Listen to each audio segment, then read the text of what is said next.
Coming to you from Orange County, California, this is the Jug Life Podcast with Max Ada and Chad Wesley Smith.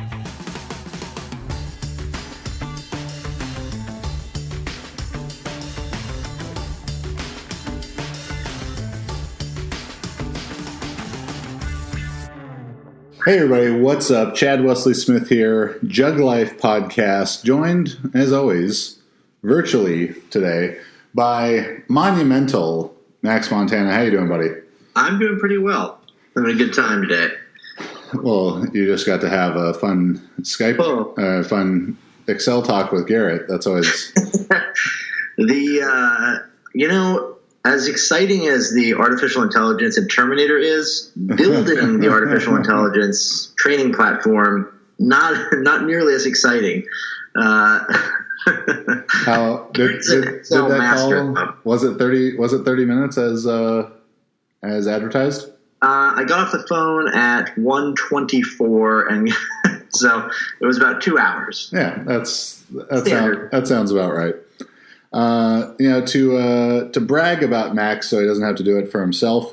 And you guys might have seen this on social media, but I said monumental Max Montana today because he has earned quite a distinction in that he became the only coach, to our knowledge, and we have quite a bit of knowledge, so it's probably the only coach ever, American coach at least, to have lifters qualify for both senior national teams, or the open age group for IPF Worlds, with Megan Scanlon being officially named that last week, as well as IWF Worlds with Alyssa Ritchie 2 times now, as well as, and I guess you had already done these ones, we just hadn't really sorted it out, but American records, senior level American records in weightlifting with Kiana Welch among others, and senior American records in powerlifting where Megan Scanlon has the squat and bench. Yep. As well as senior level national champions in both powerlifting and weightlifting, where Meg won nationals at the 57 kilo category last October, and you've had probably 6 or 7 of those for weightlifting now. Yep. So congratulations, sir. Thank you. That's pretty cool. It's cool to see that. Yeah, I was, as a coach, I think you're always just kind of focused on trying to do a better job, trying to get a little further.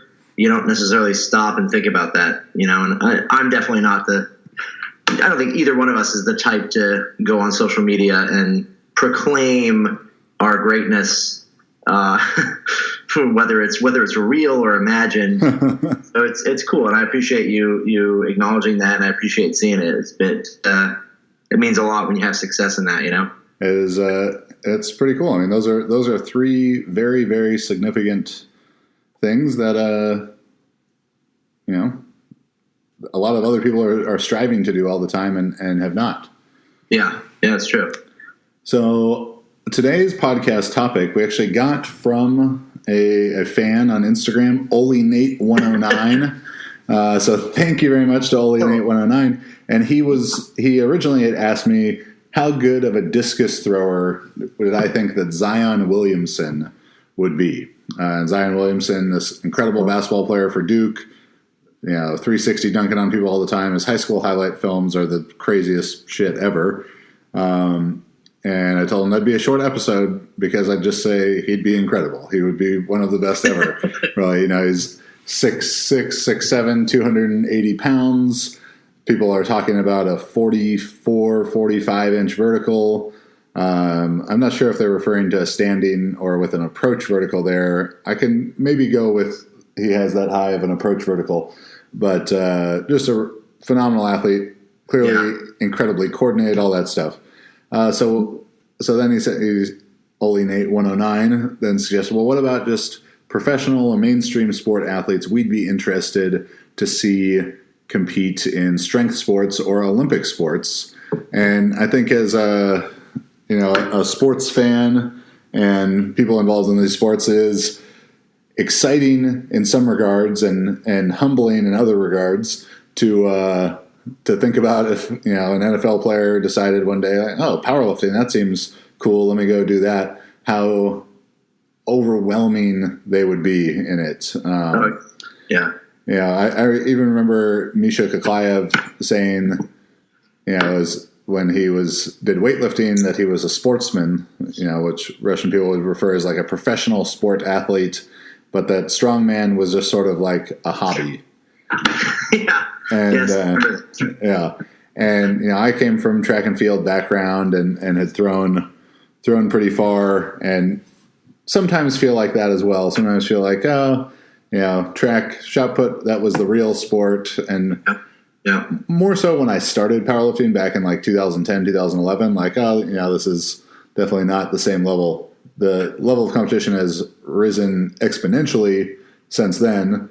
But, if some of these athletes were to forego their millions of dollars and decide one day, like, hey, or if they were born in another country, where instead of being an NFL running back, your childhood dream was to be a weightlifter, man, things could get pretty wild.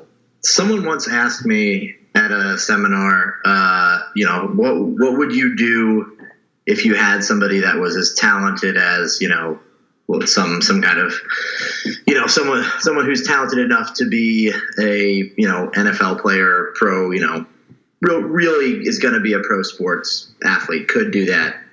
How would you train them? And I said, I remember thinking to myself, well, I'd feel pretty terrible, ripping somebody off for millions of dollars just to have them compete in weightlifting or powerlifting. So I'd have to really question myself every day I woke up, like, man, Princess P really going to be a great weightlifter, but man, should I really be doing this? I mean, there's millions of dollars in whatever else she wants to do, Yeah, but we nationals coming up, so. Speaking of Princess P, who, if you guys aren't familiar, is James Townsend's older daughter, Perseus. She's 5 years old. She can do like 70 push-ups, and she's the most amazing child ever. Besides her and her little sister Freya, Janice was telling me that she, for like 2 years, has been coaching the sons of Noah Bryant, two-time NCAA shot put champion, and his wife Kate, who is also a discus thrower at USC. She's been coaching their kids in weightlifting since they were 2 and 4 years old. And she never told anyone? She just told me about it on Saturday at her meet. So between the Townsend daughters, the Bryant kids, Rocco Pomponio, yes, yeah, 2032, 2036 Team Juggernaut's shaping up to be pretty strong.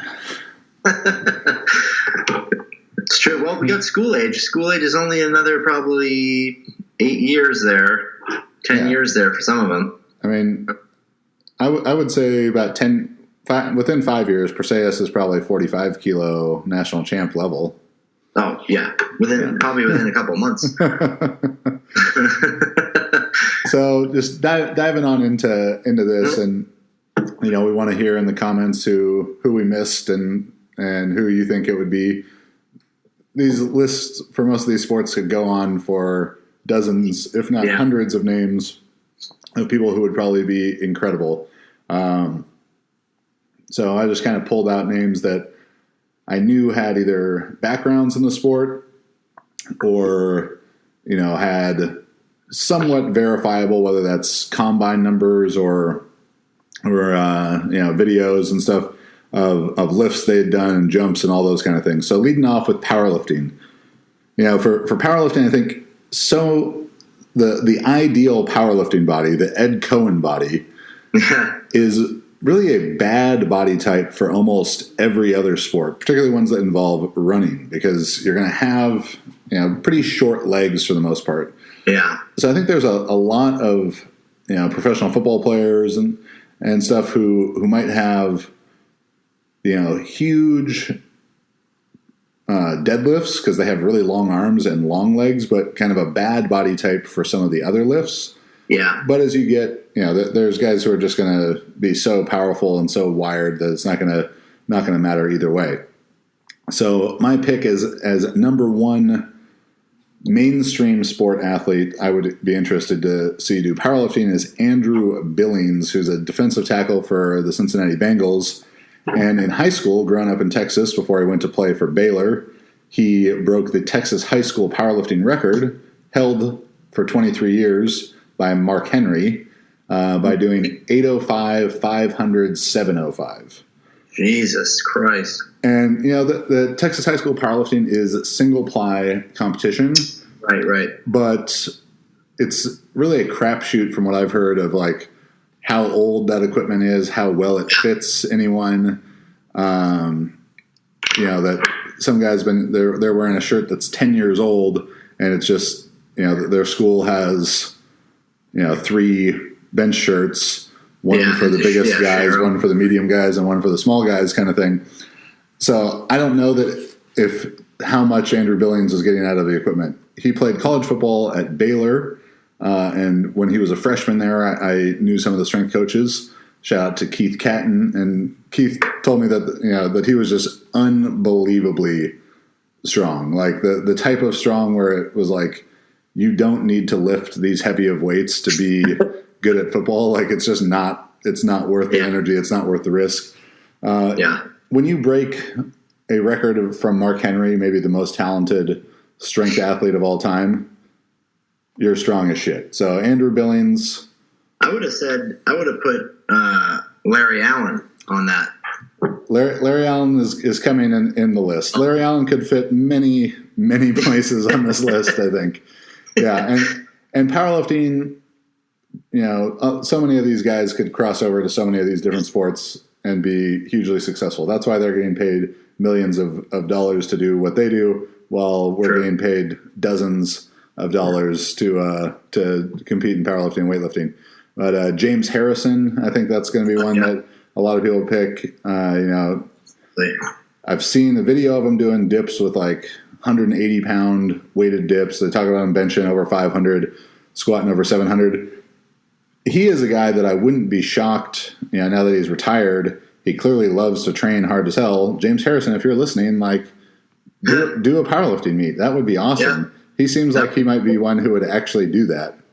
Yeah, I can see that. Yeah, and the list for powerlifting would be endless. It's huge. Basically, any of them could be good powerlifters. Yeah, I'm sure you could get a guy, like some of these real lanky defensive end types who are a guy like Jadeveon Clowney. Jadeveon Clowney is 6'7", 260, with a 41-inch vertical, and arms so long like he can scratch his knee without bending over. Like he'd probably deadlift without that much training into the 800s and go well beyond that with time because he's just incredibly powerful. Like I know we all have goals to hit, whether it's eating healthier or exercising more, and sometimes it can be hard to achieve all these goals while struggling with other aspects of life. There's an app that I highly recommend to help you hit those goals a bit easier. It's called Blinkist. Blinkist is the only app that takes the best key takeaways, the need-to-know information from thousands of nonfiction books and condenses them down into just 15 minutes so you can read or listen to them. Blinkist is made for busy people like you who want to get the main points of books quickly without reading the entire book. With the audio feature, Blinkist makes it easy to finish 4 books a day just while you're on the go. 8 million people use Blinkist right now, and it has a massive and growing library for self-help, business, health to history books. I like Blinkist because just while I'm cooking breakfast or something, I can get 15 minutes quick information in. Maybe I'm just driving around running errands, and so it's so easy to enhance your day, enhance your knowledge in short bursts throughout the day. I've read 7 Habits of Highly Effective People on there, one of my favorites. They got tons of health and nutrition books like Sleep Revolution on there. So right now, for a limited time, Blinkist has a special offer for our Jug Life audience. Go to Blinkist.com/JugLife to start your 7-day free trial. That's Blinkist, Blinkist, Blinkist.com/JugLife to start your 7-day free trial. Blinkist.com/juglife. We could keep listing people for powerlifting, but we'll move on to weightlifting. Yeah. So this is, one of the most common kind of things that people, when they're saying, well, why isn't American weightlifting better? It's because all the best athletes are in football and basketball and baseball and other sports where they're making money. And there's definitely some truth to that. With that said, so much, when you look at weight classes for weightlifting, the new 10 weight class system, there's no one in the NFL who would be under the 81 kilo class. Maybe the smallest defensive backs and wide receivers would be, what's the next class for men? 74? Yeah, 73. 73? Yeah, probably not any guys who could fit in the 73s. So we're looking really at 81s and up, and mostly 102s, 109s, 109 pluses. And are there guys who would be freaks of nature in those? Definitely. So I think it is a big deal that we're missing on so much of the A level talented athletes, but Yeah. The USAW stipend program has improved a lot. You just don't have that. Yeah, I mean, when your weight classes end as well too at like 109, you'd have, if you did have all those top guys in weightlifting, it'd be ridiculous because you're not going to have funding for 10 dudes all in that weight class, right? I mean, if the NFL didn't exist and weightlifting was the thing, like every kid in America, grew up with a Shane Heyman poster on their wall, the number of supers that would be had would just be unreal. Oh, going back to powerlifting, even though he's another Olympic sport athlete, Christian Cantwell, that would be a very interesting one. Yeah. At least as a bench-only competitor, he's benched 650, 660 touch and go shot put style bench. So that'd be exciting. So, but for weightlifting, we could have a thousand incredible supers. Yeah. But the thing with so many of the football players is that they're 6'7", they're 6'7", 6'8". Yeah, Lasha is 6'7", but that's so atypical. So when I was thinking about people for this one, I was really focused more on like the really squatty, explosive running backs. Yeah. The little fire hydrant bodies. And there is one fire hydrant bodied man, proportions of a midget when you see him in real life, who stands head and shoulders below the rest. Maurice Jones-Drew. Yeah, that's what I was thinking. Yeah, I watched him from high school football at De La Salle through playing at UCLA, then with a good NFL career. At the combine, 5'6" and 1/4 inch tall. Jesus. And there he weighed 209, so that's 94 kilos. But he definitely got bigger as his career went. Oh, yeah. And I've been told by Mike Velasquez, the Cal strength coach who worked with MJD in high school and still would in the off season, that he got as heavy as 235, so about 106 kilos at 5'6" tall. Fridge-like proportions. One of everyone's favorites, Ilya Ilyin, would be in about that same range. I'd say 5'6" and is getting as heavy as like 115. But what Ilya Ilyin is not doing at his refrigerator-like body weight is running a 4.3940.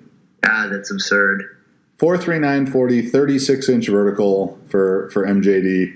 He's my number one pick of a very long list of athletes that could be incredible weightlifters. Saquon Barkley, the rookie running back for the Giants. There's a video of him when he's at Penn State, not power clean, but doing a full clean, a rugged full clean with 405, 184 kilos. Yeah, Jesus. Barry Sanders, I'm sure would have been amazing. I'd heard Barry Sanders had had power clean like 170. Yeah, it wouldn't be surprising at all. You're that short, that explosive, that quick in changing directions. Yeah, he's changing more side-to-side directions, and in weightlifting you got to change from up to down.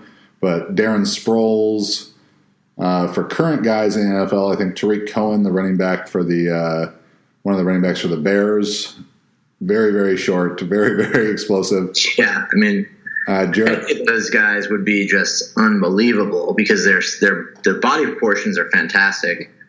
You know, a lot of those guys are especially MJD, but like they're just so like they already look like top level weightlifters. Yeah. And in a lot of cases, they're probably not doing a heck of a lot of weightlifting. Yeah. Not like weightlifter is. It's ridiculous. Jarek McKinnon, the 49ers, not too far away from you, so maybe we can recruit him. 5'9", 210, 41-inch vertical, and 32 reps of 225 in the bench at the combine. Not that the bench is a strong weightlifting success indicator, but the man is incredibly strong and explosive. So, you know, if you're an undersized running back and you don't make it to the NFL, hit us up, jtsstrength.com, and we'll gladly, work with you and your 40-inch vertical to get you going into weightlifting. It's almost unfortunate because some of those guys, I mean, you got to get the guy who just can't hold the ball, Yeah. The guy who just can't keep his hands on it or just drops it all the time. Like everyone's making fun of him in high school and college, but just the most powerful human being you've ever seen. Yeah. That's the guy we're looking for. And I've talked about this before, and in the letter to USAW thing, talked about the need for them to establish this relationship with NCAA strength coaches, because if you go to a school like Alabama or any of these big SEC schools or Cal, same stuff, schools that have football, gymnastics, track and field, just between those three sports, a school with a Division I athletic program probably has got 20 plus people who aren't going pro in their sport and are 1 to 3 years away from international team level weightlifting. The fifth string running back at Alabama, he was a 5-star recruit or 4-star recruit out of high school, but maybe he can't make the NFL for whatever reason, or guys who can't make through NCAA clearinghouse academically, so they're never getting the shot to play college football or do college track or whatever their sport is. And you see it coming from, those are the sports that I think there's a really big wealth of talent for. Yeah. But Morgan King was a soccer player. Ariel Ford was a swimmer. That you're getting Kaiser Witt was a swimmer. Like, you're getting people from non-traditional strength power sports who are excelling in weightlifting as well. Yeah. And but MJD, he's retired now. He's got time on his hands. Yeah. I think I'm sure he's still very stumpy. Yeah. I know I heard stories of his squatting in like high school. You never know those numbers, but impressive numbers from what I heard. Like 585 out in the quad or what?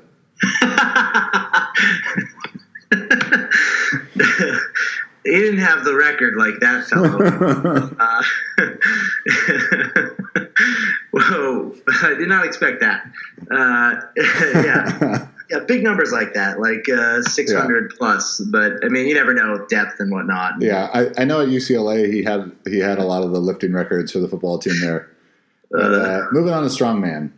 So this is where there's probably the most exceptional potential, in that there's hundreds of guys who are 6'4" plus, up to 6'7", 6'8", and weigh into the mid 300 pounds and are athletic and agile and strong. As I started thinking about names and thinking, I really like the NFL Combine, so I'd follow that. And I was like, man, who's just a D tackle or an offensive lineman who has stood out? And then the light bulb struck me as about maybe 5 years ago, defensive tackle coming out of Memphis, who just kind of rocketed up draft boards, now plays D tackle, nose guard for the Carolina Panthers. Dontari Poe, his combine performance, 6'4", 345 pounds, with a 4.98 40 and Jesus. 44 reps of 225. God, that's ridiculous. I mean, that is a shitload of man moving. Holy shit. And I have full faith that he would move pretty well with a yoke on his back, with farmers in his hands. Is just a huge, powerful dude. Yeah, that's ridiculous. I think J.J. Watt, that would be another fun one. He could, J.J. Watt had like a 37 or 38 inch vertical at 6'6", 290, 295. He's a guy who could fit in so many of these different spots. He's a guy who seems like he might do. He would hop in a powerlifting meet or a strongman contest. Yeah, for sure. Yeah, just a guy that loves to train hard. And I could see a lot of those guys doing like a strongman contest just because of the novelty. Yeah, that was when football players didn't make a ton of money back in the like 70s. They were doing World's Strongest Man. John Gamble, the guy who gets his ass beat by Bill Kazmaier in the sumo wrestling. Yeah, he was like a Pro Bowl, currently in the NFL at that time, Pro Bowl offensive lineman. Oh shit! And I was a strength coach for the Bills for a while. Also, I can't believe that offensive lineman used to look like that, because he is lean and he's smaller than Kaz, but he's big as shit. Yeah, different time. Yes. All right, so going on to the shot put. This is one that a ton of the players in the NFL threw the shot put in high school. Many of them probably threw in college as well. I tried to not take that into account too much, and there was no one who jumped out in my mind as a current NFL player who was a great thrower in college. I know Joe Thomas, who's he just retired from the Browns. He'll probably be a Hall of Famer. He was like Big Ten champion one year in the shot put.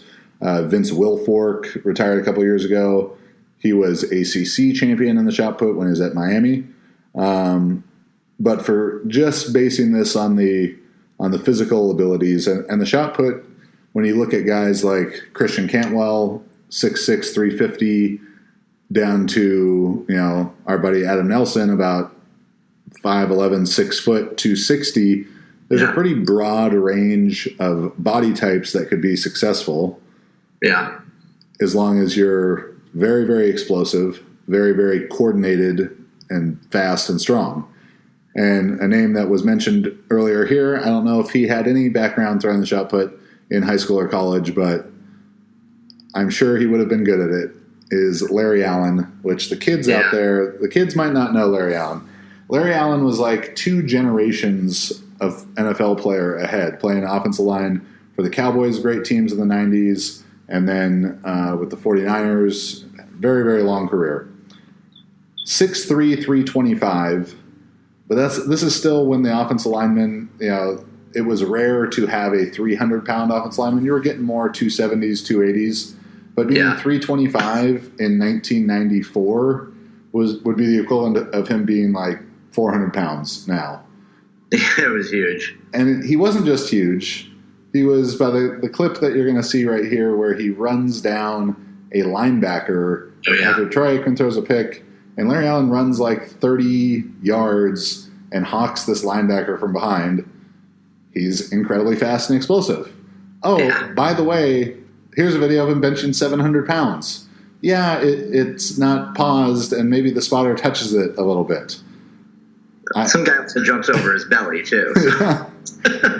It was reported that he squatted over 900 pounds.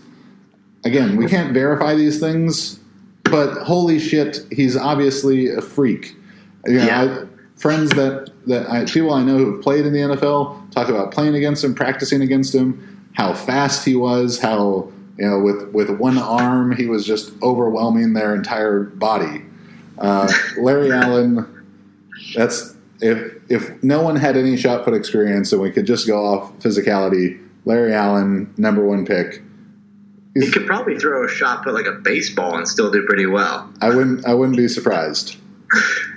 For current NFL players, there could be hundreds of guys because of the broad body type that can work in the shot put. Tons of guys could get picked. Aaron Donald, the Rams, the Defensive Player of the Year, 4'6", 40 at 285 pounds. Watch him get off the ball in a football game. He's explosive as shit. Yeah. Myles Garrett, the number 1 pick from a couple of years ago, 6'4", 275, 4.64 40, and a 41-inch vertical. Jesus. Tyron Smith, you could get a lot of, some offensive tackle, defensive end types, making the glide great again in America, make American gliding great again. That's MAGA with 2 G's. And, there's a ton of them, but just freaky athletes. Now, in the discus, which is kind of what this started off with about the Zion Williamson question, Zion would be up there, but in the shot put, I tried to overlook past actual experience in the event.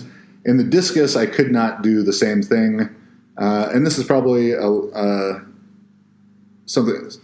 player that not as many people know about outside of maybe Indianapolis Colts fans and SMU Mustangs fans. But the defensive tackle Margus Hunt for the Indianapolis Colts, I think he's a free agent now. He is the only person ever to win the European Junior Championships. So this is 19 and under. European Junior Championships in the shot put and discus in the same year. He threw 67 meters with the junior discus. That's like 228 feet with the 1.75 kilo discus, and was in America training at SMU with a great coach, Dave Woolman. And then they dropped their track program, and he wanted to stay in school but didn't have the money for it. So he's like, okay, I'll just walk on to the football team. He's from Estonia. I don't think anyone in Estonia plays football. They do throw the discus very well. So he walks onto the football team and earns his scholarship really through this specialty of blocking kicks. He has the NCAA record for most blocked field goals and extra points. And how does he block all these kicks, you ask? Well, being 6'8", 285 with a 38-inch vertical is probably how he blocks so many kicks. Jesus. And that is just an unreal specimen of a man. Someone who I'd be very interested to have on the podcast because he has this unique background. So, great background. Margus Hunt, if you're listening, holla at me. Besides Margus Hunt, if you pick about any small forward or power forward in the NBA, they're going to be really, really good at the discus. If you're very explosive, tall, and have very long arms and are extremely coordinated, like professional basketball players are, they're going to be very good. Zion Williamson, LeBron James, Dwight Howard, they're all going to be really good. It could become a thing of being too tall, maybe, but I would have been interested to see an Orlando Magic era Shaquille O'Neal with a discus in his hand. Before Shaq got a little too heavy, he was a phenom. NBA Inside Stuff, watching NBA Inside Stuff when I'm like 8 years old. Shaq on the Magic, holy shit, he was a monster. But tons of basketball players would be incredible in the discus. These rangy kind of defensive end types, offensive tackles, even And I heard that Wes Barnett, who was a great weightlifter, actually was a really good basketball player as well. I'd be curious to see if there's any of those similar type bodies could have done well in weightlifting. I don't know if they'd be top picks compared to NFL people, but a lot of those guys might actually do decent as a little bit heavier guy, 102 or 109. Yeah, I think the tougher thing with the basketball players to weightlifting, at least guys who are actually in the NBA and we know their names, is that, it selects so much for having really long arms. That's so helpful in the NBA. But, the best weightlifter doing it, Lasha, is not a traditionally proportioned weightlifter by any stretch. So there's a lot of people who do it. And even for discus throwers, his name is escaping me, but there's a guy who was on the world team, 2017 world team, who was like 5'10" from the U.S.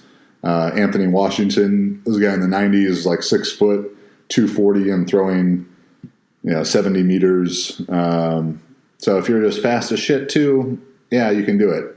And Well, there's plenty of fast as shit people in the NFL and NBA. Yeah. Javelin. The javelin.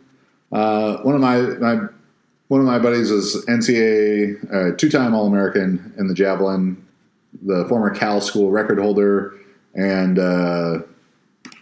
Pac-10 at the time champion.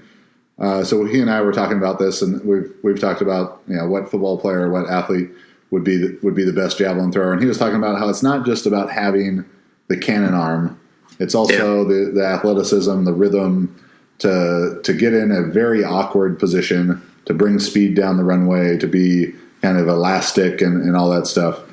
So this is another one where it's a very long list of names could be fit in here. On the cannon arm alone side of things. But the one that stood out to me is Patrick Mahomes. Probably the strongest arm in the NFL right now. They say he can throw a football 80 yards. Jeez. He also was drafted for Major League Baseball. So the guy's great at throwing things. And if you watch him play football, he's definitely extremely coordinated, extremely athletic, runs well.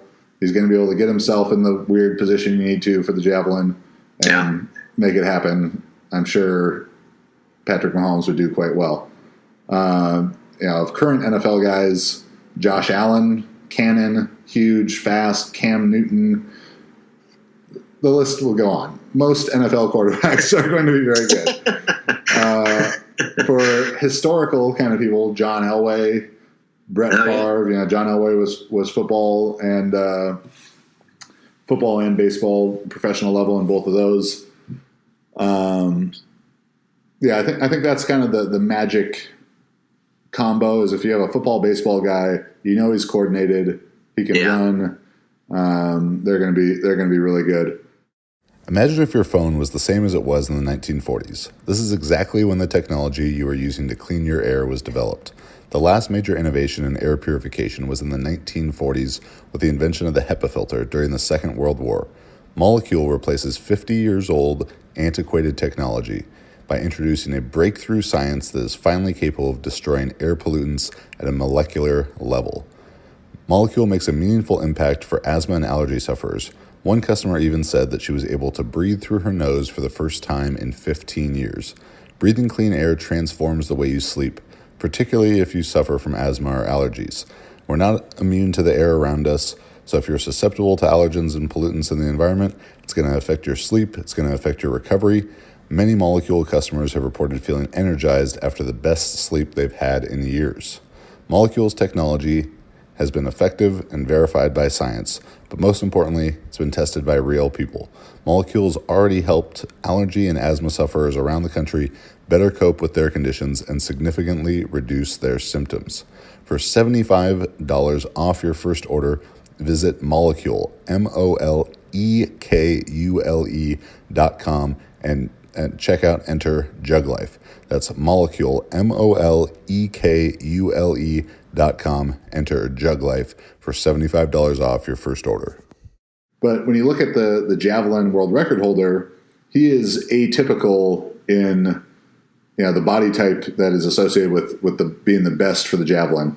Jan Zalesny is about 5'9", 175 pounds, 80 kilos, and threw 98 meters. He's got something like 6 of the 10 farthest throws of all time, was number 1 in the world for over a decade. While most people making their first round draft pick in the javelin would probably be picking someone 6'3", 6'4", 5'9", guys, the best to ever do it. I heard a story about Jan Zalesny doing pullovers, so a really big exercise for javelin throwers, that at 80 kilos body weight, he could do a 140 kilo pullover. Holy shit. Yeah, I don't know if that is true, but even if it was 100 kilos or 120 kilos, it's still amazing. That's a bizarre metric. I don't know exactly how to equate that to something. I mean, but that is a massive weight to do that with. Yeah, and it's the kind of thing, like, I don't know if he threw 98 meters because he could do a 140 kilo pullover, or if he could do a 148 kilo pullover because he could throw 98 meters and his body was just constructed into this, overhead spring kind of situation with like lat and shoulder tendon attachments that were, mutant. Like he was just born to check it. To the back of his pelvis, just below, just behind his femur or something. Like, So last throwing event here, hammer throw. Hammer throw is kind of unique among the throwing events. You have to be very fast. You have to be very powerful, but not the same kind of strength levels as required in the shot put or the discus. And another one where you get a big range of body types from like a Sergey Litvinov, who's 5'8", 5'9", maybe 200 pounds, up to some other guys like Judd Logan, who's 6'4", 275. Yeah. So it's something where the person's got to have great rhythm, great coordination, speed. Long arms is very helpful. Being explosive, that's going to be huge. A name that jumped out to me because he's got to get in here somewhere because he's just that much of a freak. Vernon Davis. Oh, yeah. Yeah. Vernon Davis at the NFL Combine, 6'3", 258, 4'3", 840, 42-inch vertical, 10-foot, 8-inch broad jump. Super strong, too. Yeah. I don't think you make your body go that fast and that high when you weigh 250 if you're not super strong. Plenty coordinated to play in the NFL for over a decade, and so Vernon Davis, he'd probably be good at the hammer throw. For a current player, someone who kind of stood out is Darius Leonard, who is this great middle linebacker as a rookie this year for the Colts. 38-inch vertical.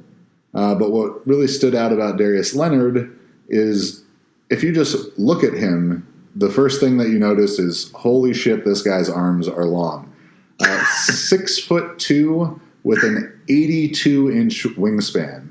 Jesus. So, 6'2" with a 6'10" wingspan. That would serve him well in any of these events, but the hammer throw particularly, I think Darius Leonard, you led the NFL in tackles as a rookie, so I guess football will work out for you, but if not...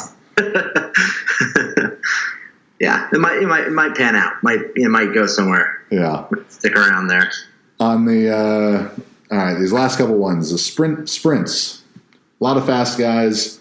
One fast guy who is faster than the rest. You watch him play football, it's clearly evident, and he's got the real track times to back it up. Tyreek Hill from the Chiefs. In high school, Tyreek Hill ran 20.14 in the 200, and in the summer between high school and college, he ran 9.98 in the 100. 9.98? Yes. Tyreek Hill would also be incredible in weightlifting because he's built like a little mini Mack truck.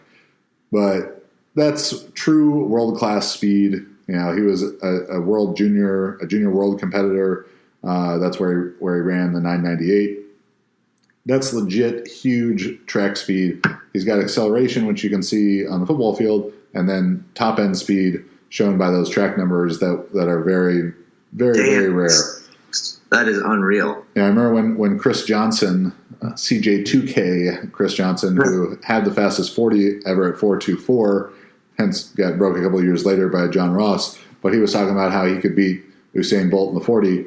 And last week before the Super Bowl, Usain Bolt was there, and they like, oh yeah, run this 40-yard dash, and in like not quite sandals, but almost sandals, he ran like a 4.2 something. And I've gotten into this debate with people before about what are the 40 times at the combine? How legit are they? Because they're an odd mix of electronic timing and hand timing as to what is the official time. The official time is whatever each NFL scout sitting in the stands records the guy at. The thing that they put on TV is just for TV. Like the teams care about what their own scout gets. Yeah. But you get 4.2s and stuff, and they say that Bo Jackson ran a 4.15, but then I've heard about Ben Johnson, running like a 3.8, a 3.76, and holy. there's a big discrepancy hand time to electronic time on this stuff. But in this debate once, I found the 10-meter segments for Usain Bolt's 9:69 world record when he ran that. I think it might have been the 9:58, but either way. And, looked at his 30 and 40-meter splits and figured out, okay, this is what it would have been at 40 yards, and let's subtract his reaction time because a 40 starts when you move, not when a gun goes off. And fully electronic timing, he would have been in like the 4:11, 4:14 type of range. But if you switch that to hand timing, that can be like a 3:8, 3:9. As fast as Tyreek Hill is, 9:98 in the 100. Usain Bolt ran 9:58. That is a world of difference. Yeah. Several worlds, maybe a universe of difference. Yeah, that's yeah, he would be the one. There's not many guys who run 9:98 before they get to college. Like, he's legit track speed beyond what anyone else in the NFL has. Yeah. Another interesting one, and probably for our international listeners, they're probably like, well, what about the other football, soccer? Cristiano Ronaldo, that dude's fast as shit. Yeah, maybe not as much in the 100, but there'd be a lot of soccer guys in the 200 and 400 who would be pretty remarkable, I think. Moving on to the jumps. So long jump, triple jump, high jump, is a bit different, but I think this guy would be pretty damn good at all of them. Safety, all around defensive back for the Cowboys. Byron Jones has the combine record, 12.3 in the broad jump, and also put a 44.5-inch vertical to go along with that. Holy shit. He's even better than James Townsend in these regards. Wow. James could fit in either of these last two categories. But that's high. That's far. That's a guy who runs the four, in the 4.3s to go along with it. So he's bringing plenty of speed down the runway. Byron Jones would be amazing. In the long jump and triple jump, I think you get a lot of NBA guys who would be great because they're more reactive jumpers rather than having just a great standing vertical, which I have an old article called the vertical jump formula, something like that. The vertical jump equation, maybe. And it talks about how low NBA players' standing verticals are at the NBA pre-draft camp, their equivalent of the combine, compared to NFL players. And it compared all of the NBA players from one year versus just the defensive linemen from that year's draft. And the defensive linemen were like 8 inches higher on average because they're stronger, so they're better in the standing vertical, where NBA players were average standing vertical like 28, 29 inches. But you give them a step, 3 steps, and then it really starts going up. If you're an NBA fan, you watch Russell Westbrook play, that looks like a dude who's just flying down the court, jumping out of the gym. I'm sure he would do very well, long jump or triple jump. Yeah. And then the last category I included here is the decathlon. And 2 names stand out here. Legends of football, of baseball, of training, of life. Herschel Walker, Bo Jackson. Herschel Walker versus Bo Jackson right now, decathlon, pay-per-view, I'm buying it. I'm definitely paying pay-per-view to watch that. That would be an incredible battle. Yeah, the guys who are legit college sprinters. Bo Jackson played 2 professional sports. Herschel Walker, professional football, Olympic bobsledder, MMA. He's a freak. They're both big as shit, like 225, 230. So the 1500 at the end of the decathlon, they're not going to be having a lot of fun with that. Pole vault, not sure what kind of pole vault pole they're gonna get to support them. Part of that 30 for 30 with Bo Jackson, it talks about him pole vaulting like 14 feet in high school and high jumping 6'8", 6'6", 6'8", something like that. He's just incredible. Coordinated, explosive, every possible characteristic. And Herschel Walker, the same. They'd be monsters in the 100, the 400, the hurdles. They'd be great throwers. Great long jumpers, great high jumpers. The 1500 would be rough. The pole vault would be a big question mark because I don't even know if they have poles to support guys who are 225, 230. But that'd be an interesting one. Randy Moss, I think, would also be one of a guy who's super fast, incredibly coordinated, and smooth in his movement. I was shocked, though, looking at combine numbers for these guys to include in the list, that he only had a 33-inch vertical at the combine. So Calvin Jones, Megatron, could get on there. He's 6'5", 240 with a 42-inch vertical and runs a sub 4.4. He would do okay as well, I guess. But, no slouch. Yeah. Freaks of nature out there. So let us know who we missed, who you think would be great in the comments. Maybe some fun debate in here. The list could be pretty long for all these. And if you know of athletes who have, actual backgrounds in any of these and impressive results, please share those. Max, where can they follow you? You can follow me on Instagram, Max_Ada, on Facebook, or email me, max@jtsstrength.com. And make sure to check out all of our online coaching options through jtsstrength.com. Powerlifting, weightlifting, super total, strongman, power building, the weightlifting and bodybuilding combo. We got a lot of stuff. Powerlifting AI, people are killing it on there, really doing amazing with a great big community of people, about 2,000 people using it right now. Very active, very supportive Facebook community for that. Working on the weightlifting AI, power building AI, super total AI, all to come in 2019. So we're really excited about all that stuff. Follow me at Chad Wesley Smith at Juggernaut Training. Subscribe to the YouTube. Give us a 5-star review on iTunes. Thanks for listening to The Jug Life. We'll talk to you next week.